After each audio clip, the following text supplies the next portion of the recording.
Tell Me What to Read is recorded on the lands of the Wongal people, and we pay our respects to all elders past and present, and extend our welcome to any First Nations people listening today.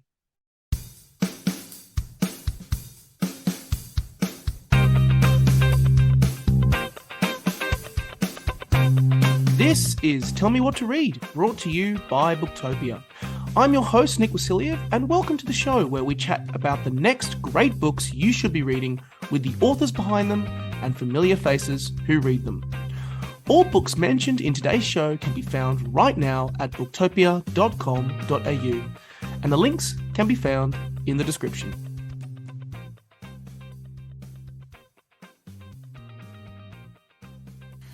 This is Tell Me What to Read, powered by Booktopia. I'm Kassidy Fisher, and I'm taking over hosting duties today to chat with the fantastic book talker, Sophie, aka nosophiesallowed, to talk about all things on Book Talk. If you don't know, Sophie has amassed over 280,000 fans on TikTok with her book reviews, hauls, and funny commentary. I'd like to begin by acknowledging the traditional owners of the land on which we meet today. I'd also like to pay my respects to elders both past and present. Sophie, welcome to Tell Me What to Read. Thank you so much for having me.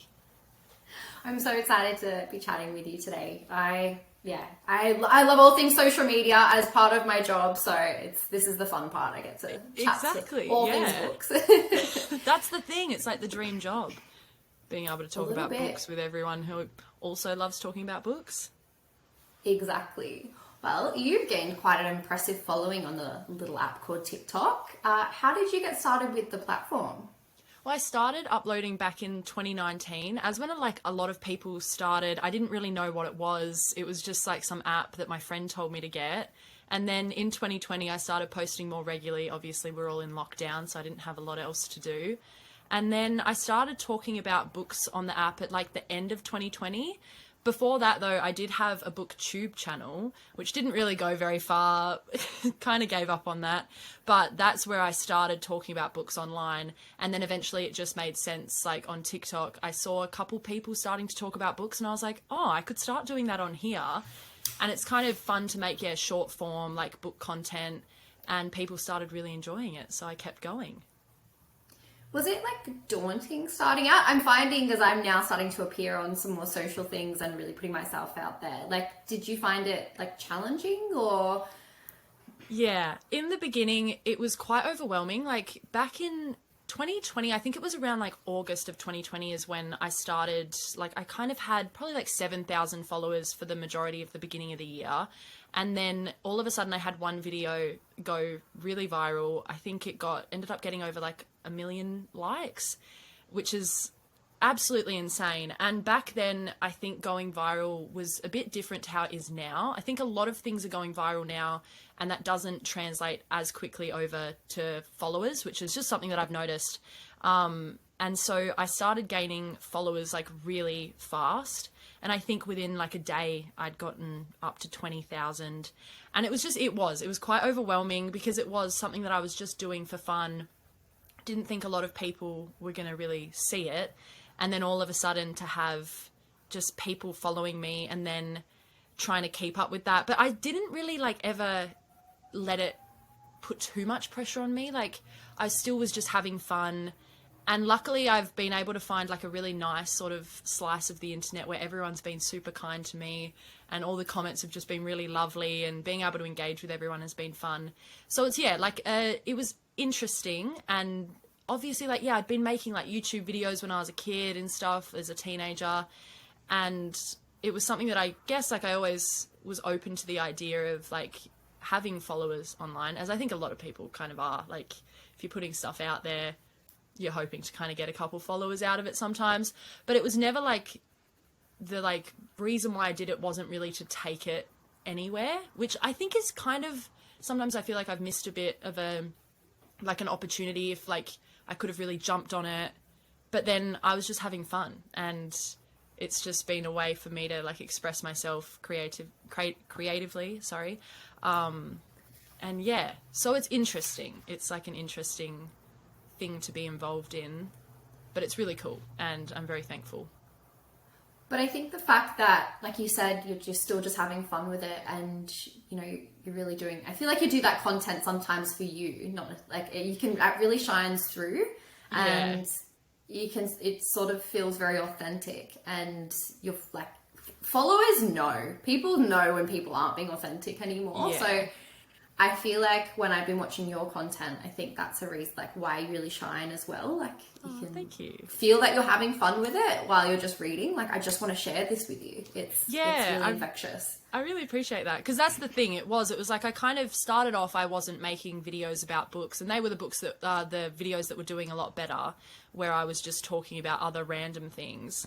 But then I really like loved talking about books, and so I was like, well, I'm going to talk about what I am really enjoying. And like, I've found a lot of people through that I'm now like friends with online, because we share, that love of books. And so it's just something that I was like, oh, well, I kind of want to just take it down that direction. That's the content that I'm really enjoying making. And now I've been, very lucky to have opportunities like this through that. So I think it is important to just be authentic and do what you want, or else you do get burnt out. Because I've been making videos now for like 3 years. And I think if I was trying to cater for what I thought I should be doing, I don't think I would have been able to do it for this long. Because I think you do just get a bit tired of it if you're not really enjoying it. 100%. I completely agree. And, keeping up that relatively frequent, steady state of content, but it's on something that you really feel passionate about and that you really want to do. It's so much easier, I think, than having to hit all these things that you think everyone wants to see. And then they don't do as well, I feel like. Exactly, because it does. It's just people can tell when you're into it and when you're not. And I think, as long as you're having fun, people will see that and enjoy it more. So...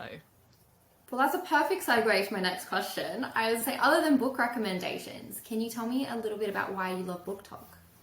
I love Book Talk because it's such like a welcoming sort of community. I remember when I first started making videos, people were like, oh, are you coming onto Book Talk now? And I was like, yeah. And I feel like sometimes it can feel like there are certain niches that are hard to kind of feel like you're a part of, but immediately people were just so nice, and other Book Talkers were like, everyone's really engaged in it and like commenting on each other's things. And there's just that really like shared love of something that is so, you can just feel it. And so I love being a part of that. And it's just such a good way to really like, diversify what I'm reading and find recommendations that I just never would have found otherwise. Because, especially in Australia, certain books you just can't easily find on the shelves. And so then I know that I can source them online. I hear about people talking about them, and so it's just such a welcoming and fun and uplifting community, and it's such a nice place on the internet to have something that's so positive. Well, I guess it's great because you all share the love of the same thing. And exactly. It's fueled by this need to tell other people like that they're going to enjoy this book or this next book or this is coming out. Like, it's fueled by that excitement and like love of books. So I hope it's mostly positive. Oh, 100%. It's very much just, an uplifting sort of space. And everyone is so encouraging of each other's content and each other's success. And just sharing that love for the same thing. It's so nice. That's fantastic. Well, I know that you have a real soft spot for literary fiction, as we have chatted about a few books already. But what do you love about that genre more than others? Particularly, like, I've found that I'm drawn to it because I just really love seeing like the inner workings of different situations and different characters. And I feel like that's obviously present across a lot of genres. But I found that over the years, I have been trying to really like find what I'm enjoying. And it's only been this year that I've really found and fallen in love with literary fiction. I started off reading a lot of like YA a couple years ago, and then read a couple fantasy books, and I just found that I wasn't connecting with them on like a personal level as much. And then I've read some romance, but literary fiction, there's just something about it that I love. And I feel like it's a very broad sort of umbrella. So there's so many different types of books still within literary fiction that I'm getting quite a diverse range of stories and characters and situations, while being under that same sort of storytelling style where it focuses more on the characters rather than the plot. Yeah, definitely. And I feel like you described, you kind of have been on a bit of a journey. Like you start, I can so relate to that. You start reading one thing, but then you discover that from that you really like this element, so you'll try something else, and then you absolutely love that, and then you'll hone in 100% what you really love, and then that may change, and who knows what you'll end up reading in 5-10 years. So that's the I feel like it's always growing with you. Yeah, and I feel like, yeah, definitely depending on where you're at in your life and what you're wanting to get out of what you're reading is 100% going to change the genre that you're in. Like at the moment, I'm very much trying to figure out what I want to do with my life, where I am, and I feel like that's a lot of literary fiction. It's the girls in their early 20s not really knowing what's going on. I love them because I feel like I can see myself in what they're going through, which I probably wouldn't have related to as much 4 years ago because I was still, 19, didn't really know what I was going on back then. And so, yeah, it definitely does grow with you. I feel like that's why the show, I don't know if you've seen Friends, but I feel like that's a big reason why that show was such a big hit. Yeah. Because everyone could relate to just being at that time of your life. Exactly. Sorry, weird segue, but that triggered something, and I'm like, that's 100%. So why that was popular. Yeah, because it's just, I think people do just want to see themselves and feel less alone in what they're going through, which is exactly what Friends did. And a lot of sitcoms back in, the early 90s, like Gilmore Girls and things like that, just make you feel comforted in where you are, which is something that, that's what I definitely look for in what I read as well as what I watch on TV. Definitely, for sure.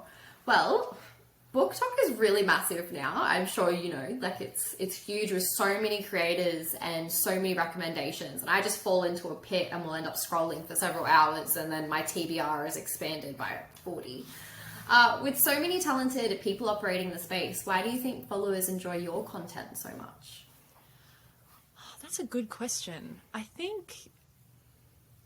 I don't know. That's honestly something that I've always been I'm not really sure why people watch what I make, but I'm glad that they do, and I'm not going to question it. I think that it's just a matter of I'm very honest, and if I don't like a book, I do say that I don't like a book, and that's the reality with most people on BookTok. Everyone's very honest in their opinions, but I think that's something that, I try to offer a different sort of range of books, and ones that are very much just what I enjoy, I want to share with people.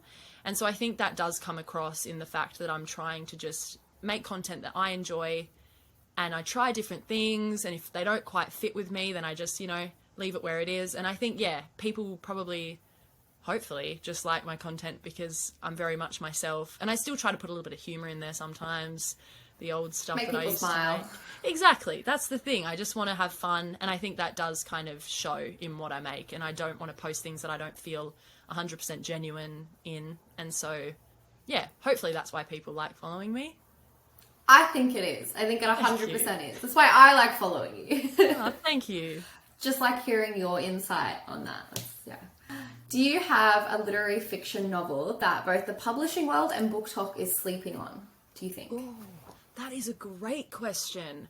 Let me think. I've got a little stack of books next to me. I think Acts of Desperation by Megan Nolan. I know it's not an unpopular book, but I feel like I don't see enough people talking about it. It's got short chapters. I think it had such an interesting take on how the unnamed narrator looked at being a woman was so interesting, and the relationship that it explored. It was just such an intimate look at what this couple was going through. And so that's one that I think people, I can see a lot of people loving that. It does get compared to Normal People by Sally Rooney, which is super popular. And I can understand why. It's very much different to Normal People. So I wouldn't go in there expecting that, but it does have that sort of vibe to it. And so I really love that. And also, my favorite book of all time is White Oleander by Janet Fitch. And I know that again, there's been a movie made about it. It's an extremely popular book, but I think especially online, I don't see as many people talking about it. And I just know that from the books that I'm seeing people talk about, they would love that book. It's very dark and it deals with some heavy themes, but it's so beautifully written that it's just, I want everyone to read it. It's one that I just want to give to everyone and say, there you go. And so that's one that I think, even though it's popular, I want more people to be reading it. Well, maybe they're reading it, they just don't talk about it as much. Very true. Maybe it needs to be talked about more. That's what I think, yeah, because it was obviously like it's quite an old book. I think it might have came out in like the 90s, early 2000s. And so back then, obviously, there wasn't really an online space as big as it is now talking about books. And so that's the thing. I think it was popular when people weren't talking about their books online. And now I'm like, read it now and talk about it now, because that's what I'm doing. It's like some books are even having a bit of a resurgence. So like sure. books that came out, you know, they would not having a shelf life, but their press or popularity would maybe die off a year after publication. But now we're seeing books hit the charts again, even at like 6, 7, 10 years after they've been published, which is amazing for the book industry. Like It's so fantastic. All because of Book Talk. Exactly, that's the thing. You see like a book just absolutely blow up and you're like, wow, the author must be stoked. Like that is such a cool thing that it's like, yeah, enabling books that like new books, but also, yeah, the older books to be brought back to the surface again. It's awesome. So White Oleander needs to get back on those charts is what I'm hearing. I think so. Yeah, I do think so. Well, I also really love something about your content I really enjoy, I should say, is the way you do reviews.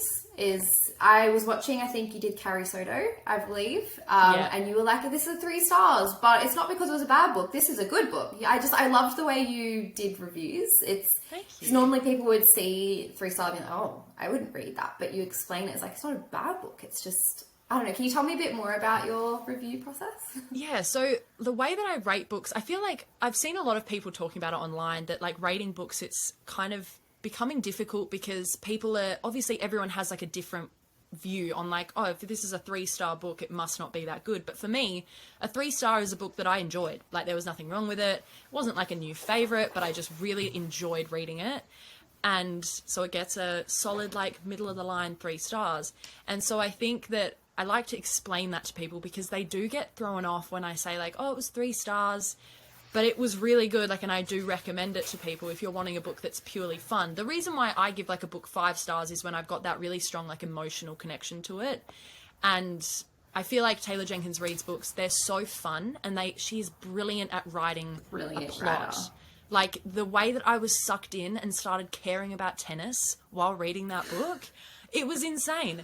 And so I think that like, that's the thing I try to like explain, which is why my reviews tend to be a little bit longer. I wish I could be one of those people that just like puts a sentence and that sums it up perfectly.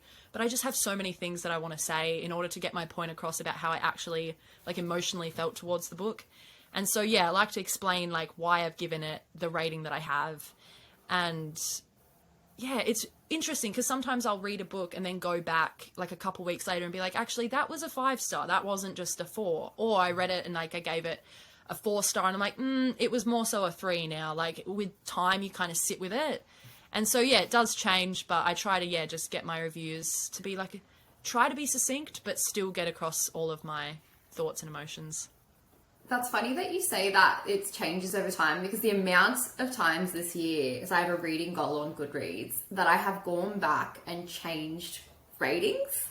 I do that so often and I always feel bad giving a book like a 3 out of 5, but I appreciate it when like I said, I was watching your videos. It's not a bad book. 3 is good. Why? I don't understand why 3 suddenly become bad, but like 5, yeah, I feel like it has to be one of those ones that you're just like, it made me really feel things. Yeah. And not did I just enjoy it or it was good writing. Like this made me feel some kind of way. Exactly. So, that's the thing. That's how I kind of put it. Like 5 stars is like, it's actually like really like impacted me on a personal level. And then 4 stars is a book that I really loved. Like I would recommend it to anyone, depending on the content. I always like to make sure people do check trigger warnings because a lot of the books that I do recommend deal with very heavy themes because that's just something that I do find that I emotionally connect to more. And then, yeah, like 3 stars, it's like just actually like a good, solid book. And then we start getting to the 2 stars and the 1 stars, which is like, there's some things that I wasn't a huge fan of. But still, I think every book is very much like subjective, whether you're going to enjoy it or not. And there are books that I've seen people that I love and I really look up to. They didn't like it, but I loved it. And I think that's the beauty of reading is there really is a book for everyone. 100%. I was watching a video on Book Talk the other day and they were like, Book Talk failed me when I, was recommended this book and I hated it. And then the book came up and I was like, no, it's one of my favorites. It happens like, all the time. But it's just, I loved it, but they hated it. Or the amount of times I've recommended a book to a friend and they hated it, and I've been like, it was amazing, it was so good, it changed my life, it'll change your life, and then they read it and they're like, Cass, it was awful. And I'm like, no. I know, you're like, what did I do? Like, did I read it wrong? Like, I know, it's one of those things. But it is, it's like something that I do think sometimes people forget. It's like, yes, I loved it, but you might not. Or you absolutely loved it, and it's not me attacking you as a person or your taste if I didn't love it. Which I can understand, because when you do care about a book and you care about the characters, you feel that emotional connection. You almost want to protect the book from negative criticism, but then everybody does have a unique like outlook on life, and that means that they're going to relate to things differently. And I think that's the beauty of reading, but it is hard when you see someone saying that they hated your fave. You're like, oh my gosh, you can't say that, it's brilliant, like there's nothing wrong with it. And you question yourself, you're like, am I wrong? Did I read it wrong? Do I actually like it? And I'm like, no, I like it, I love that book. Yeah. Why does this person hate it? I have to like go back through my review and reread it and be like, why did I love that so much? And I'm like, okay, no, yeah, it's fair, like I stand by it. It's stressful. Being like the one in like my group of friends, I like love reading, and so I always want to get them books for their birthday, but then I'm always stressed to give them my faves because I'm like, what if they end up hating it? Like, and I've forced them into like dedicating hours of their life to something that they might not enjoy, but it's worthwhile. It's always risky giving books as a present, but when you know them and then you give them a book that they're going to really enjoy and they come back and they're like, I love that book, that was amazing, it's the best feeling. Exactly. I gave my friend's little sister, she was turning 18, and I gave her Everything I Know About Love by Dolly Alderton, and she ended up crying. She was like, I loved it so much, because it was one of those books that I was like, yes, if I was turning 18 and someone gave me that book, it really would have changed my outlook on growing up. And so yeah, it was such a fulfilling thing. I was like, thank you, I'm so glad that it hit in the way that I intended it to. I love that. Yes, 100%. Aw, I have to read that book. It's swear so from good. Your recommendations, my TBR has gone from... Actually, I don't even want to give you a number of my TBR to don't worry, another 10 more. Literally could never judge. I saw you did a video on I'm Glad My Mum Died by Jeanette McCurdy. I cannot wait to buy this book. Like, I should have it already, but I'm on my book buying ban at the moment. But I need to hear more about this book because it's everywhere. Is it as good as people say? It was brilliant. I listened to the audiobook of it and I would highly recommend it. It was narrated by her and it was just such like a beautiful experience reading it in the exact way that she intended it to be read. And she had such a way of like telling the story and like evoking the emotions. It just really like drew me in, and it was so impactful and one of the most like honest memoirs that I've ever read. It was just brilliantly done, and I can totally understand why it's got all of the praise that it's getting. It's well deserved. She's a brilliant writer, and in the book she did talk about how she loved writing, like that was what she wanted to do, and she kind of was writing screenplays, but then obviously she was very much like pushed into doing acting by her mum, and so for her to be able to now write, it's such a rewarding thing to be able to support that. And it was just, yeah, I think it was one of the best memoirs I've ever read, and I would highly recommend it.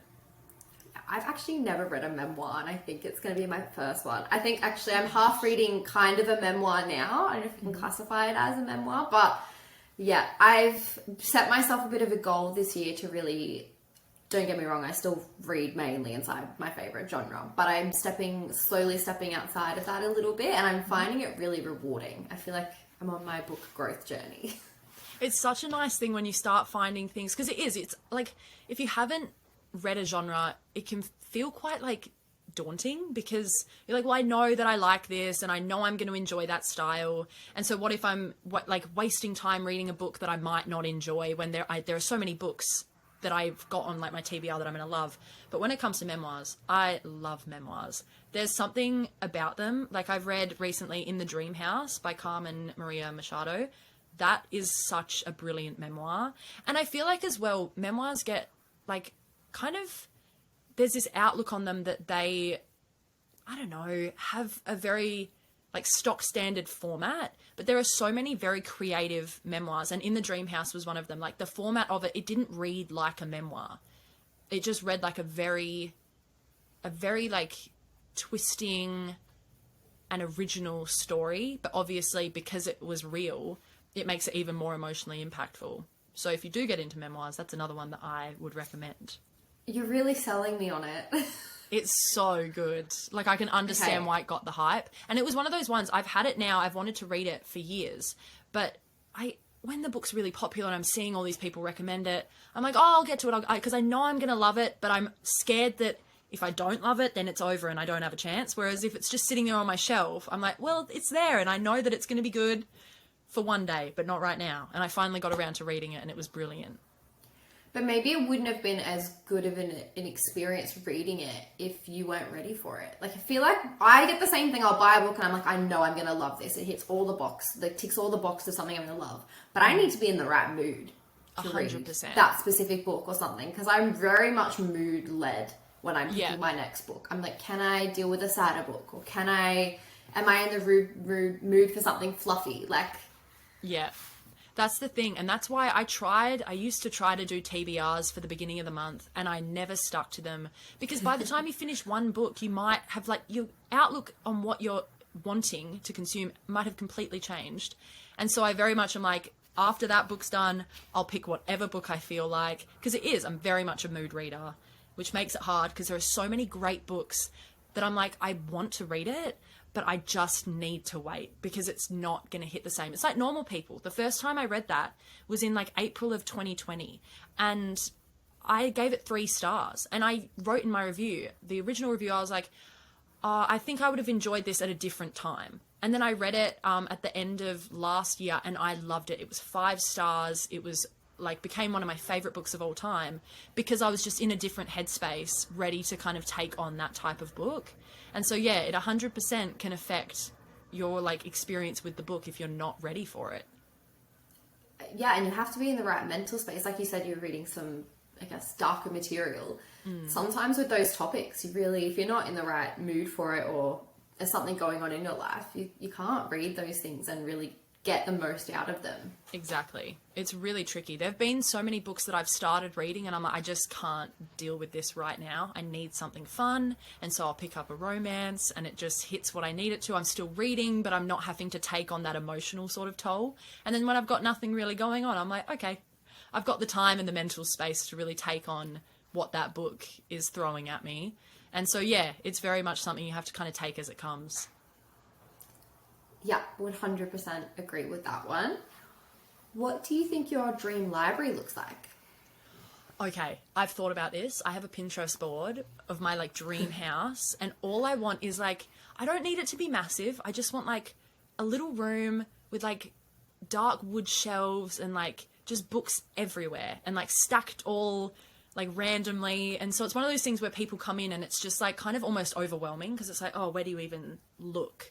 And it's just, that's like the dream. And I also want like, just like a tiny little nook somewhere where I can just sit, be surrounded by books, like next to a window, preferably a bay window. I have really thought about this.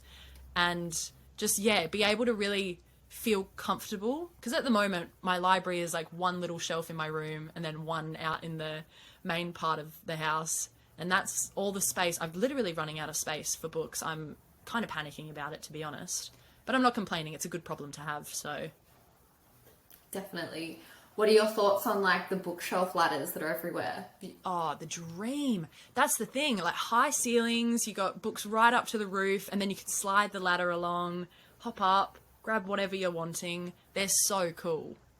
They are. I feel like that trend has really taken off, and all I see is like these people in beautiful dresses picking out their books, and I'm like, right, well, what do I need to do to get there? Clearly. I know.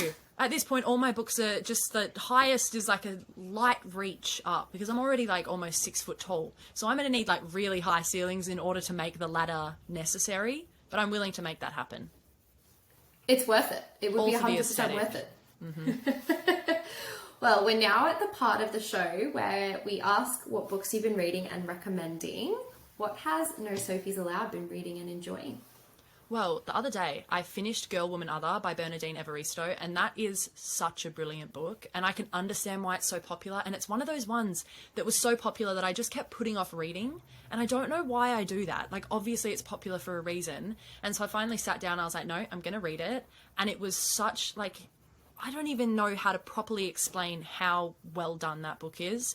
It basically follows 11 different black women and then one black non-binary person, and they're just interwoven sort of experiences, and it just covers such a vast range of stories within only like 450 pages, and to be able to feel so like emotionally connected to each character in such a short amount of time was such a refreshing experience. Because there are some books where I just, you know, you get into it and it's like 300 pages later and you're like, I never really felt that connected to the character, but it was fine. But this, like, every character just had so much depth. And so that is one that I would highly recommend. That's my most recent one that I've read.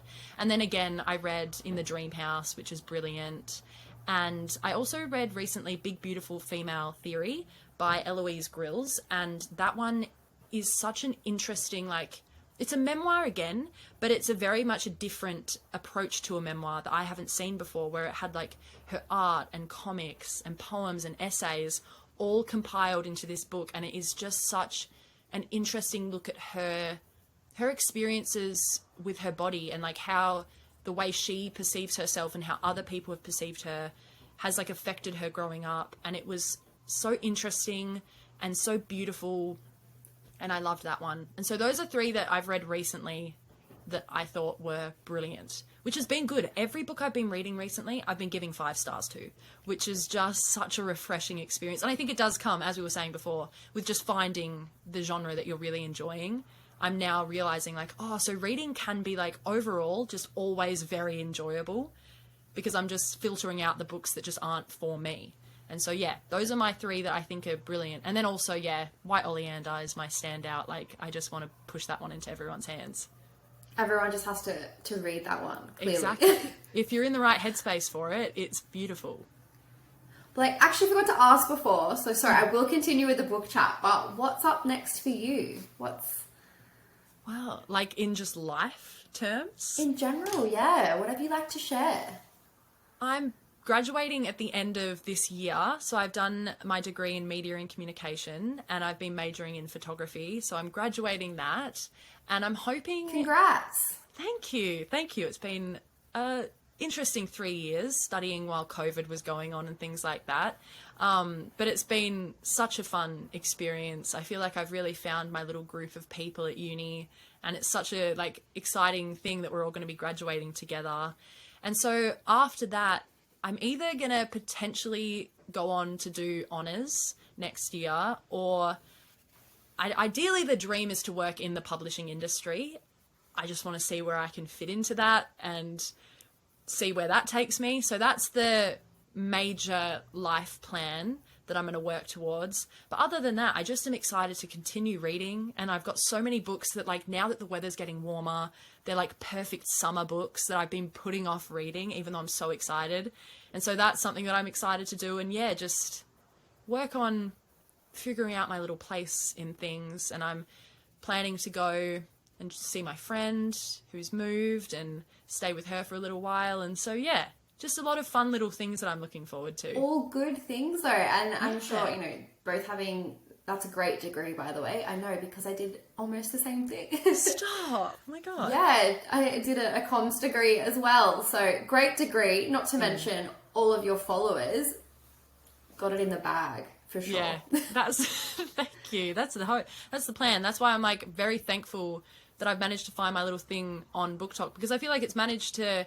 Already I've got these, like, great sort of relationships with so many publishing houses, which is so cool, and something that I have to, like, pinch myself, because I'm like, this is something that I'm so thankful to have the opportunity to do already before I've even graduated. I've already managed to kind of, yeah, little foot in the door, you know? Bit of networking never hurt anyone. Exactly. Yeah, comms was just networking. That is literally exactly. it. Well, we'll finish off with some quick fire questions. No wrong answers, just a little bit of fun. Okay. What is the perfect idea of a night with a book for you? Ooh, a nice little chai tea. I've got this really great one. It's called Bread and Butter Pudding, and it's just got like different spices in it. So settle down with a little cup of that. Put my lamps all on. I'm all about ambient lighting at nighttime. There's no way I'm reading with the overhead lighting on. So I put all my lamps and my fairy lights on, and then I just get cozy in. And that's like very simple, and just have a good book that I'm already, ideally one that I'm already into. So not one that I'm having to start and figure out, like I'm already like 150 pages in, I've got that connection, and I can just sit down and get straight into it. That's the ideal. We just have to rewind to the bread and butter pudding chai. What? Where did you get this, and how can I get it? I got it from T2. It was like, it's a Christmas one. So keep your eyes peeled, because they might hopefully be bringing it out again, fingers crossed, because it's so nice. And it's one that, when my friends come over, I am guilty of like never really making myself a tea when I'm alone. But when my friends come over, I'm like, guys, look at my tea cupboard. And I want to be a tea girl. So I'm trying now to actively like brew myself a little cup of tea. Now that I've bought them all, they're all in my cupboard there. So yeah, but bread and butter pudding tea, it's a good one. I love chai. So I love chai, especially iced chai. So I think... Oh, yeah. I think I'm going to have to get that. That is iced chai is my go-to. Oh, at a good cafe when it's blended. Yeah. It's so good. There was this one that I went to once, and it had like this syrup in it. It almost tasted like gingerbread, like syrup. Oh, it was insane. It was beautiful. I've been craving that chai for like a year now. I'm gonna have to head back. You're gonna have to get it again. I know, and you can always tell if a good cafe if they've done a good iced chai. Because I've had many a bad iced chai. But the one cafe down the road from me, they do a blended one. And then like the cream on top. Oh. Yeah. So good. When they've nailed the recipe, you're like, yeah, you know what you're doing. And you can trust any other drink on the menu then. Because some iced chais, they just really don't taste like anything. And I'm like, okay, that's $5 for milk. Awesome. But they've just chucked like the chai powder in and then a little bit of like soy milk and then just mixed it, and it's not. It's not it. No, it's not good. Love that we're on the same wavelength. I know, exact same page. All right. Well, you get in a lift and the person you've always wanted to meet is there. Who is it? Oh my gosh. Probably. I'm gonna have to go a very standard answer.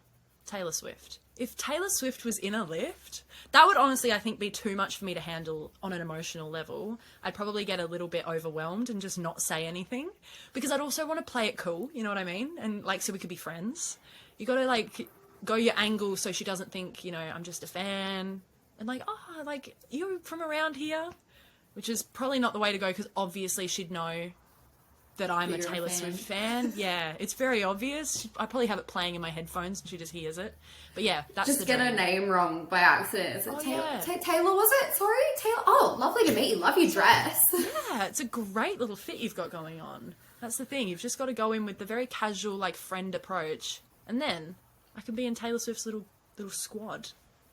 Well, now I have to ask, what's your favorite Taylor Swift album? Oh, okay. Favorite album? At the moment, I've really been in my Fearless Taylor's version moment. Like, The Other Side of the Door came on the other day when I was driving. That was a life-altering experience. And I'd say, though, on an overall level, like, if I'm going to sit down and, like, listen to a Taylor Swift album, it's going to be Folklore. Because it's the perfect album for, like, any situation, especially when you're reading. I can put that one on and start reading. Oh, my gosh. August? That's a good reading album. Yeah. It's a great album just in general. For any situation I'm in. If I'm sad, if I'm happy. It just always works. Folklore. Exactly. Perfect. Amazing. And we're just going to ask the classic last question. You're stuck on a deserted island, and while you await rescue, you get to take 3 books with you. I feel like I may know the answer to this one already, but what books would you choose? Okay. It's getting a bit repetitive now. I would have to take White Oleander, because I do want to reread that one. I feel like rereading that would change my kind of perspective, because I've only read it once. So it was very much I was going in blind, didn't know what to expect. But now that I know, I feel like I would be able to unpack it a lot more. So that's one. I would also probably take... Let me just see what's on my TBR. I'd probably take Sunset by Jessie Cave. That's my book that I'm most excited to read this summer. I'm very excited about that. It's set in the summertime, but it deals with grief, I think. So that one I'm interested to get into. And then I'd probably take... This is probably a bit of a controversial answer. I know especially online people have strong opinions, but I'd probably take A Little Life because I've been wanting to reread that one. I read it like a couple years ago and it was my favourite book at the time, but now that I've heard a lot of other opinions on it, I'm interested to see how my opinion would change if I reread it. And also it's like 800 pages, so that would keep me plenty busy while I'm on an island. Yeah, for sure. Yeah, you would spend a good amount of time doing that. I feel like, that would keep you very occupied while you await rescue. It would keep me occupied and very, like, emotionally just crying the whole time. So that would be brilliant. Probably but not you're crying over a book, not the fact that you've been deserted. So exactly. Like, my life would seem pretty, you know, compared to what happens in that book, I'm just stuck on an island, you know? It could be worse. Perspective. Exactly. We love that. Exactly. Well, thank you so much for joining us, Sophie. It's been an absolute pleasure having you on Tell Me What to Read. Thank you so much for having me. It's been so much fun. Well, if you enjoyed our show today, you can check out more episodes of Tell Me What to Read right now, wherever you get your podcasts. Drop the show a review on Apple Podcasts or a like on Spotify and let us know what you think. Thanks for listening and never stop reading. Thanks to all of our guests on today's show. Remember, all books mentioned in today's show can be found right now at booktopia.com.au. Links can be found in the description. We would also love to hear what you're reading, so feel free to join the conversation on social media. Search Booktopia on your favourite platform and join our book club. We'll catch you for our next episode, but until then, thanks for listening and never stop reading.